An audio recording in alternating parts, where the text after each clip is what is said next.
Netaji online भी आप पर अब फिट बैठ जाता है क्योंकि 2 बार सांसद बन गए। शेखावटी में कांग्रेस थोड़ी सी कमजोर चल रही है, कभी चिंता नहीं होती, कभी जब चलते चलते या सोचते सोचते सीएम चेहरा ही नहीं वो स्पष्ट कर पा रहे हैं कि किसको सीएम बनाएंगे, इसको लेकर के बीजेपी में अब आपसी घमासान चल रहा है। देखिए, कांग्रेस ने डिक्लेयर कर दिया क्या चेहरा? कांग्रेस क्या कहती है? कांग्रेस ने ये कहा है कि चुनाव जीतने के बाद जिसके पास में विधायक होंगे वो सीएम होगा।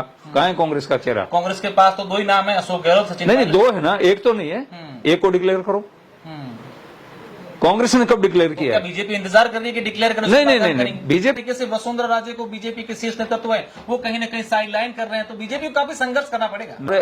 कांग्रेस की तरह से नहीं होता है कि उनका राष्ट्रीय लेवल का एक नेता आए और उसको वापस लौटा दिया जाए। हालांकि हाल ही में आपका एक बयान काफी चर्चाओं में रहा कि कांग्रेस इस बार जो है वर्ष 2023 के जो विधानसभा चुनाव होंगे 21 सीटों पर ही सिमट जाएंगी। क्या समीकरण बैठाया स्वामी? देखिए, 5 लाख से बाहर हट करके 10 लाख से ऊपर इन्होंने 500 आदमियों को भी पैसा नहीं दिया है।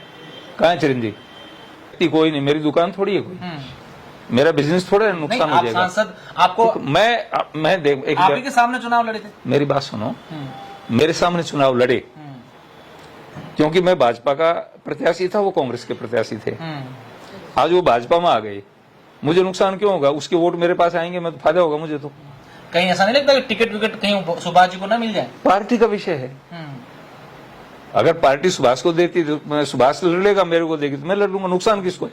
अच्छा, काहे का नुकसान है? बाबा जी को क्या नुकसान है? स्वामी जी, चर्चा ये राजनीतिक गलियारों में कि इस बार जो है स्वामी जी को दातारामगढ़ से चुनाव लड़ाने की तैयारी कर रही है बीजेपी। और सुनिए आगे, जिस तरीके से यूपी में योगी आदित्यनाथ को सीएम बनाया गया है, तो कहीं ना कहीं इस बार बीजेपी तो ये नहीं सोच रही है, ऐसी कोई सूचना मिली है? ये मैं निवेदन करूं, ये पत्रकारों के कयास हैं। नमस्कार, मैं हूं अशोक शेरा और आप देख रहे हैं नेताजी ऑनलाइन। आज हम राजस्थान के उस क्षेत्र में हैं जिस क्षेत्र को यह कहा जाता है कि ये राजस्थान का सबसे अमीरों वाला एरिया है। जी हाँ, मैं बात कर रहा हूं शेखावटी क्षेत्र की। शेखावटी का नवलगढ़, जब देश आजाद हुआ था तब नवलगढ़ में पूरे देश भर में जो 30-35 करोड़पति थे उनमें से सिर्फ 20-25 तो नवलगढ़ के लोग करोड़पति थे। उनकी हवेलियां आज भी अस्तित्व में हैं।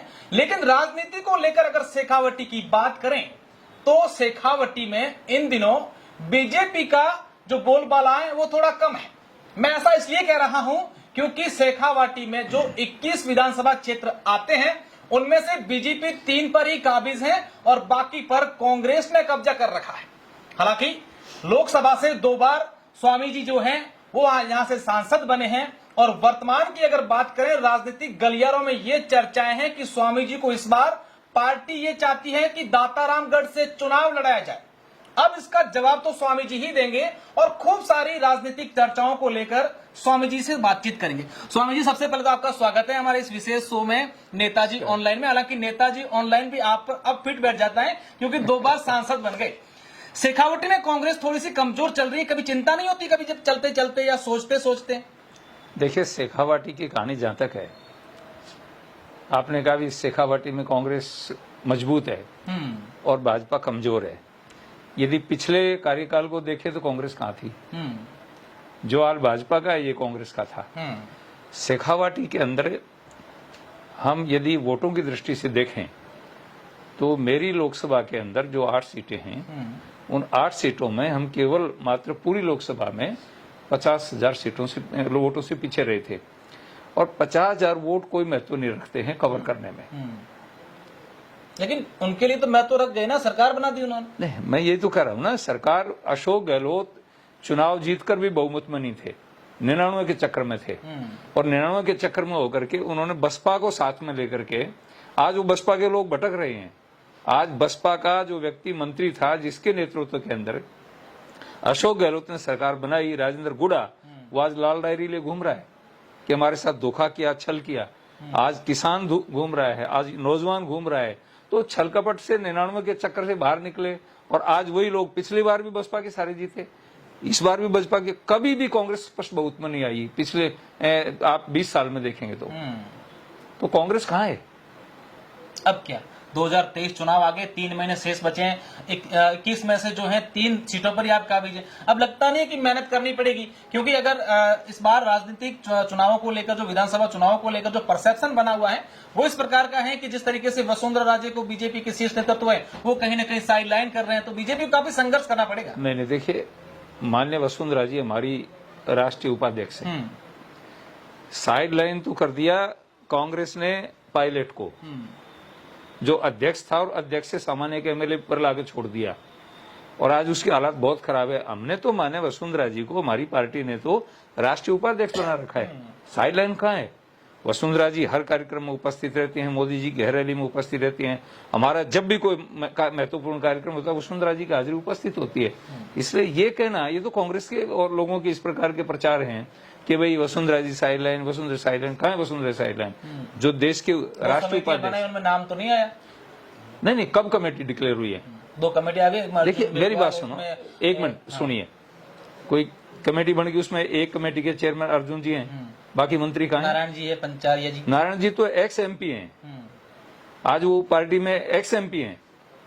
एक एक्स एमपी हैं, वो उस कमेटी के चेयरमैन है, बाकी नेता कहाँ हैं? बाकी नेता कहाँ हैं उसके अंदर?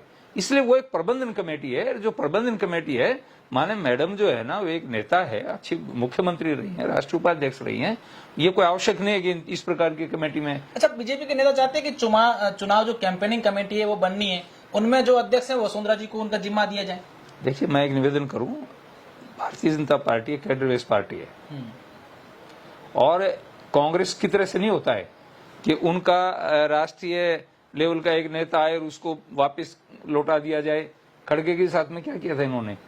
खड़गे जी आए, मीटिंग बुलाई, और मीटिंग के अंदर कहा कि तुम भाई एक प्रस्ताव करो, और उस समय यहाँ इनके जो माननीय मंत्री जी हैं कोटा वाले, उनकी कोठी के ऊपर क्या हुआ? सारे एमएलए को बुला करके उसको पेवेलियन लौटा दिया वापस खड़गे को।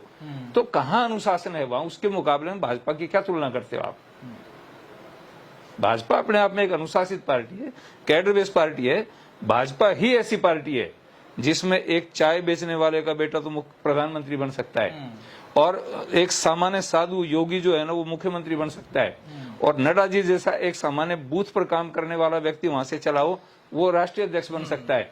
ये केवल भाजपा में हो सकता है, बाकी किसी पार्टी में नहीं होता। चलो, योगी मुख्यमंत्री, इन बातों को लेकर भी मैं आपसे सवाल करूंगा, लेकिन उससे पहले मेरा एक सवाल है कि हाल ही में आपका एक बयान काफी चर्चाओं में रहा कि कांग्रेस इस बार जो है वर्ष 2023 के जो विधानसभा चुनाव होंगे 21 सीटों पर ही सिमट जाएंगी। क्या समीकरण बिठाया स्वामी जी? देखिए, मैं निवेदन करूं आपसे, पीछे भी यही हुआ है।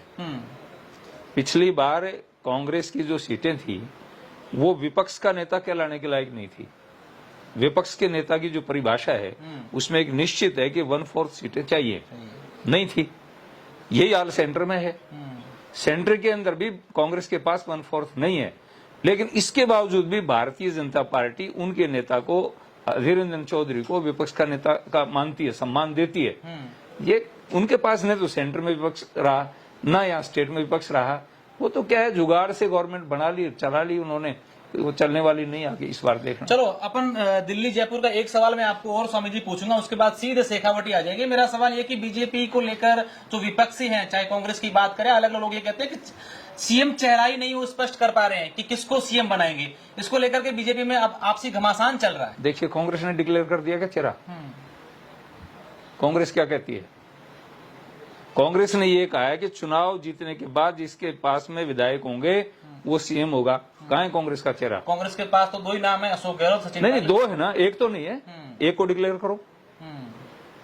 कांग्रेस ने कब डिक्लेयर किया? क्या बीजेपी इंतजार कर रही है कि डिक्लेयर करें? नहीं, बीजेपी अपने पार्टी है, बीजेपी का राष्ट्रीय नेतृत्व जो तय करेगा होगा। कोई जरूरी नहीं कि भाई चेहरा डिक्लेयर किया जाए। कमल के निशान पर चुनाव, कमल के, हमारा चेहरा कमल है, हमारा चेहरा मोदी है। चलिए, अब दिल्ली जयपुर से अपन सीधे शेखावटी आते हैं। शेखावटी में आप कह रहे हैं कि भी इस बार, पिछली बार तो हम काबिज थे और इस बार सिर्फ 50,000 वोटों से हम पीछे रहे हैं। अब क्या लगता है, अब शेखावटी में किस तरीके से स्वामी जी आपके नेतृत्व में तमाम विधानसभा क्षेत्र हैं, क्योंकि आप यहां से 2 बार सांसद रह चुके हैं, अब किस तरीके से आप लोग जो हैं वो तैयारी में जुटे गए? देखिए, भारतीय जनता पार्टी की पूरी तैयारी है, और लोग कारण क्या है मैंने आपको पहले बताया कि एक जुमला छोड़ करके कि भाई हम किसानों के कर्जे 10 दिन में माफ कर देंगे। 17,000 किसानों को कुर्की के आदेश हुए हैं। इनको विधानसभा में प्रस्ताव लेना पड़ा कि किसानों की जमीन कुर्की नहीं हो सकती। क्यों लेना पड़ा? यदि ये कर्जे माफ कर देते तो ये विधायक विधानसभा में मंत्रिमंडल लाने की आवश्यकता क्या थी? 17,000 किसानों को नोटिस दिए गए कि तुम्हारी जमीन नीलाम की जाएगी। जब इनको ये लगा कि 17,000 किसान तुम्हारे दरवाजे पर आकर के तुम्हारी हालात खराब कर देंगे, 17,000 किसानों के परिवार और सारे के सारे एक परिवार के साथ में यदि 5 आदमी हो तो कितने लोग इंप्रेसिव होते। इसलिए अपनी इज्जत बचाने के लिए ये मंत्रिमंडल में प्रस्ताव लाए। विधानसभा में क्यों लाए? तभी लाए ना जब इनकी हालात खराब हुई। इसलिए वो किसान तैयार बैठा है। नौजवानों को कहा बेरोजगारी बता देंगे तुम्हें। लंपी के अंदर क्या हुआ? राजस्थान में 5 लाख गऊ लंपी के अंदर मौत हुई। 45,000 लोगों को देकर के केवल कांग्रेस के लोगों को रेवड़ी बांट करके, और वो कहते हैं कि हमने लंपी की बीमारी की दे दिया। ये झूठ के सिवाय इनके पास कुछ नहीं है। अच्छा, वो तो ये भी कहते हैं कि हमने राजस्थान में चिरंजीवी योजना लागू करके पूरे देश का मॉडल लेके आए हैं। इसके अलावा महिलाओं को मोबाइल फोन दे दिए हैं, अन्नपूर्णा फूड पैकेट शुरू किए हैं और तमाम प्रकार की 10 योजना जो MRC चला रहे हैं, महंगाई राहत कैंप चला रहे हैं, उसके साथ राजस्थान की जनता को खूब सारा फायदा हो रहा है। और इसी योजनाओं के तहत पर हम लोग जो है रिपीट कर रहे हैं हमारी सरकार। मैं एक निवेदन करूंगा आपको, आप रिकॉर्ड निकलवाएं, आप पत्रकार हैं। चिरंजीवी योजना को जो उनका ढांचा है, 5 लाख रुपया इसी चिरंजीवी के गर्भ के अंदर जो आयुष्मान भारत का पैसा वो है। 5 लाख से बाहर हट करके 10 लाख से ऊपर इन्होंने 500 आदमियों को भी पैसा नहीं दिया है। कहाँ है चिरंजीवी? अशोक गहलोत ये सिद्ध नहीं कर सकता कि उन्होंने 10,000 लोगों को, 5,000 लोगों को, 1,000 लोगों को भी इस 5 लाख से ऊपर पैसा दिया हो। चिरंजीवी कहाँ है? वो तो कवर चढ़ा देते हैं।